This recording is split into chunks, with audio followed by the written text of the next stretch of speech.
Assalamualaikum warahmatullahi wabarakatuh. Perkenalkan nama saya Muhammad Andi Akbar Darmawan. Selamat dengan NIM 444324013 siang. Di sini saya akan membawakan materi tentang ekosistem lamun. Materi ini akan membahas mulai dari pengertian, ciri-ciri hingga upaya pelestarian ekosistem yang sangat penting.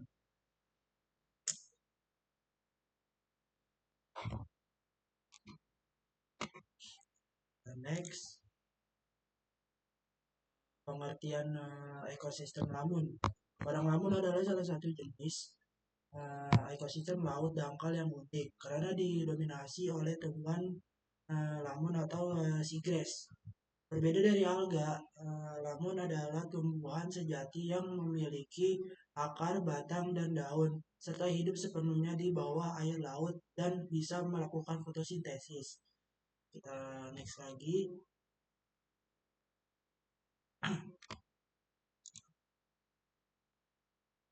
Oke, di sini ada ciri-ciri ekosistem lamun. Ekosistem lamun memiliki beberapa ciri khas. Pertama, lamun hidup di perairan dangkal, biasanya di kedalaman 1 hingga 5 meter, agar cahaya matahari bisa dapat menjangkau dasar laut. Kedua, air di daerah ini biasanya jernih dan tenang, serta memiliki substrat dasar berupa pasir atau lumpur. Lamun adalah tumbuhan berbunga sejati dan biasanya tumbuh bentuk hamparan seperti padang rumput di dasar laut. Kita next lagi materi berikutnya, komponen ekosistem lamun. Di sini kita akan membahas komponen ekosistem lamun dibagi menjadi dua, ada biotik dan abiotik. Komponen biotik meliputi produsen. Produsen yaitu lamun itu sendiri, alga dan fitoplankton. Konsumen dari herbivora laut seperti ikan kecil, eh, penyu, dugong, hingga karnivora seperti hiu dan cumi.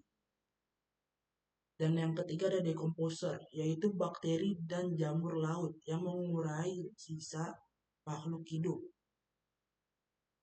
Sementara komponen abiotik itu mencakup air laut, suhu, cahaya, matahari, dan salinitas nutrien oksigen terlarut. Di sini ada air laut, medium utama tempat berlangsungnya kehidupan laut. Suhu adalah mempengaruhi metabolisme dan distribusi organisme. Jika cahaya matahari dibutuhkan untuk fotosintesis, terutama di zona fotik. Perairan yang terkena cahaya, salinitas kadar garam yang mempengaruhi adaptasi organisme, nutrien, zat hara seperti nitrogen dan fosfor.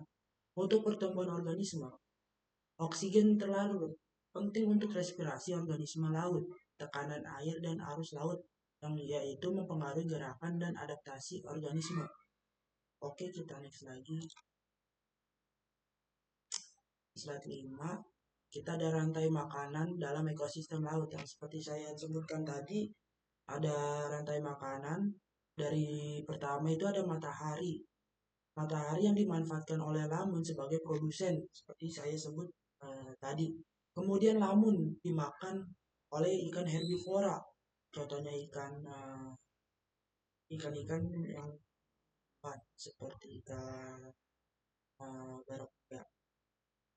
Dan selanjutnya yang kemudian dimakan oleh ikan karnivora, itu ikan seperti ikan kakap dan lain-lainnya. Lalu ketika makhluk tersebut mati, akan diuraikan menjadi decomposer seperti saya sebut tadi. Decomposer itu adalah bakteri atau jamur. Oke, kita next lagi.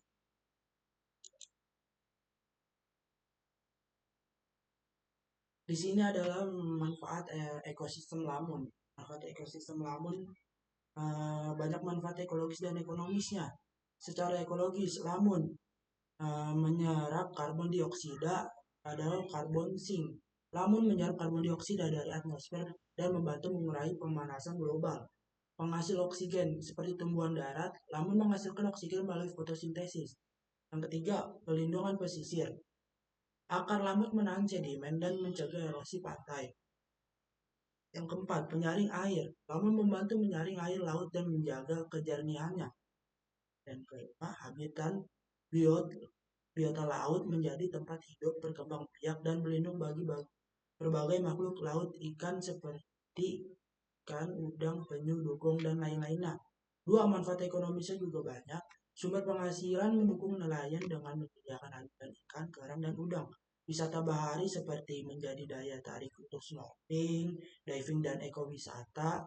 Yang ketiga, perdagangan karbon biru berpotensi menjadi sumber pendapatan melalui program perdagangan karbon.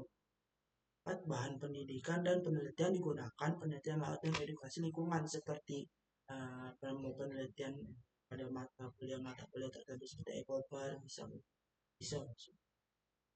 Lalu kita next. Sini ada ancaman terhadap ekosistem lamun. Sayangnya ekosistem lamun menghadapi banyak ancaman seperti pencemaran limbah rumah tangga seperti sabun dan deterjen, limbah industri yang mengandung bahan kimia berbahaya, sampah plastik yang mengganggu fotosintesis lamun, tumpahan minyak yang menutupi permukaan laut, pestisida dan limbah pertanian yang menurunkan kualitas air. Oke, kita next lagi. Ini adalah upaya pelestarian ekosistem lamun. Satu, rehabilitas dan restorasi seperti penanaman lamun kembali menggunakan metode transportasi bibit lamun agar ekosistem bisa pulih secara alami tersebut, biar bertumbuh dan kembali seperti sedia kala. Penetapan kawasan konservasi dengan menetapkan kawasan laut yang dilindungi, menetapkan zona perlindungan laut, marine protected area yang melarang aktivitas merusak di area padang lamun. Pengawasan kawasan dengan melibatkan masyarakat lokal dan aparat. Dan yang ketiga, edukasi dan penyuluhan, mengedukasi masyarakat agar khususnya nih wilayah di pesisir tentang pentingnya lamun bagi kehidupan laut dan ekonomi, melibatkan sekolah dan media dalam kampanye pelestarian lingkungan laut. Oke. Yang terakhir adalah kesimpulan. Padang lamun adalah ekosistem penting yang mendukung kehidupan laut dan manusia. Karena manfaat ekologis dan ekonomisnya yang sangat besar, pelestarian padang lamun sangat penting untuk dilakukan secara terpadu oleh semua pihak, mau pihak dari masyarakat di sekitar pantai, pesisir pantai, maupun seperti kita-kita masyarakat yang akan kepeduliannya pada ekosistem dari lamun untuk kehidupan sehari-hari.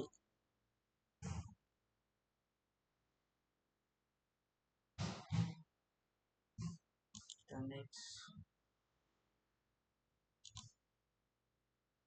Baik, segitu aja. Selebihnya mohon maaf. Wassalamualaikum warahmatullahi wabarakatuh.